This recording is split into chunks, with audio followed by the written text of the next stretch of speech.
IPL 2025 Chennai Super Kings flop performance కొనసాగుతా ఉంది. అయితే ఈ రోజు మాత్రం కోల్కతా నైట్ రైడర్స్ జరిగిన మ్యాచ్ లో మాత్రం చెన్నై సూపర్ కింగ్స్ మరింత దారుణంగా ఆడిందని చెప్పాలి. అయితే లాస్ట్ 3-4 ఇయర్స్ నుంచి చెన్నై సూపర్ కింగ్స్ ఇంత ఘోరమైన ఇన్నింగ్స్ ఎప్పుడు ఆడలేదని చెప్పాలి. ఈ రోజు మాత్రం జరిగిన చెన్నై సూపర్ కింగ్స్ బ్యాటింగ్ చూస్తే మాత్రం నిజంగా చెన్నైలో ఉన్న అభిమానులకు మాత్రం నిజంగా నిరాశ జరిగిందని చెప్పాలి.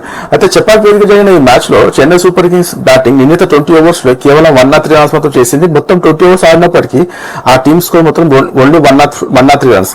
అయితే మనకు తెలుసు గత 4 మ్యాచ్ లో చెన్నై సూపర్ కింగ్స్ ఓడిపోయినప్పటికీ ఎంతో కొంత ఫైటింగ్ స్పిరిట్ చేసింది. మ్యాచ్ కొంచెం చివరి దాకా వచ్చింది. కానీ ఇదే మాత్రం జరిగిన మ్యాచ్ లో కోల్కతా నైట్ రైడర్స్ మ్యాచ్ లో కేవలం 99% మ్యాచ్ మొత్తం వన్ సైడ్ మ్యాచ్ మాత్రం జరిగింది. స్టార్టింగ్ నుంచి ఎండింగ్ వరకు మ్యాచ్ మొత్తం కోల్కతా చేతిలో ఉన్నట్టు అనిపించింది. అయితే కోల్కతా ఒక చిన్న టీం పై ఆడుతున్నట్టు అనిపించింది Chennai Super Kings batting performance and bowling performance. ఇటు బ్యాటింగ్ లో అటు బౌలింగ్ లో అన్ని విభాగంలో కోల్పోయిన చెన్నై సూపర్ కింగ్స్ ఈ మ్యాచ్ మాత్రం ఘోరంగా ఓడిపోయి ప్రస్తుతం పాయింట్ టేబుల్స్ లో పాయింట్స్ 9th ప్లేస్ లో ఉన్న చెన్నై సూపర్ కింగ్స్ ప్రస్తుతానికి ఓటమితో సందేశాలను బీట్ చేసి ఏకంగా పాయింట్స్ టేబుల్ లో బాటం లాస్ట్ పొజిషన్ కి వెళ్ళిపోయింది. అయితే ఇక చెన్నై సూపర్ కింగ్స్ ఈ మ్యాచ్ చూస్తే మాత్రం ఈ ప్రస్తుతానికి అబ్బాల క్రికెట్ ఎక్స్ప్రెస్ అందరూ షాక్ అయిపోయారు.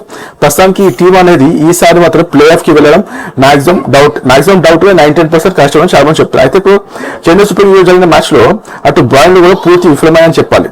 అటు బౌలింగ్ లో ఎవరు పెద్ద పర్ఫార్మెన్స్ ఇవ్వలేదు. సునీల్ నారాయణకి 18 balls లో కేవలం 18 balls ఎదుర్కొని 45 runs వేసి 5 6 3 4 కొట్టి విజృంభణ చేస్తే ఇటు చెన్నై సూపర్ కింగ్స్ బ్యాటింగ్ మాత్రం ఎవరు పెద్ద ఏమలే కేవలం శివన్ దుబే 31 runs చేశారు. అటుగా 30 balls ఆడి. అయితే ఇక్కడ శివన్ దుబే తెప్పిస్తే చెన్నై సూపర్ కింగ్స్ నుంచి ఎవరు పెద్దగా ఆడలేదని చెప్పాలి.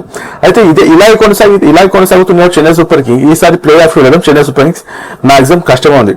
అయితే ఇది మాత్రం నిజంగా చెన్నై ఫ్యాన్స్ మాత్రం నిజంగా నిరాశ అని చెప్పాలి. లాస్ట్ ఇయర్ మనకు తెలుసు Chennai Super Kings play of కి క్వాలిఫై అయ్యాలి. ఈసారి ప్లే ఆఫ్ కి maximum Chennai Super Kings qualify chances maximum లేవని అనిపిస్తుంది. అయితే next matches Chennai Super Kings వరుస అన్ని మ్యాచెస్ గెలిచినప్పటికీ ప్లే ఆఫ్ కి వెళ్లే ఛాన్సెస్ మాక్సిమం తక్కువ. ఎందుకంటే ప్రస్తుతం Chennai Super Kings run rate కూడా మరీ నెగిటివ్ కి వెళ్ళిపోయింది. ప్రస్తుతానికి పాయింట్స్ టేబుల్ లో సందేశ్ హైవే మాత్రం రన్ రేట్ ఘోరంగా ఉంటాయి. అయితే ఈ రోజు మాత్రం చెన్నై సూపర్ కింగ్స్ ఓడిపోయిన విధానంతో Chennai Super Kings run rate మాత్రం మరీ దారుణంగా పడిపోయింది. ఇది ఫ్రెండ్స్ ఈ రోజు మన వీడియో. నా వీడియో నచ్చితే లైక్ చేయండి, సబ్స్క్రైబ్ చేయండి. Thank you friends, bye.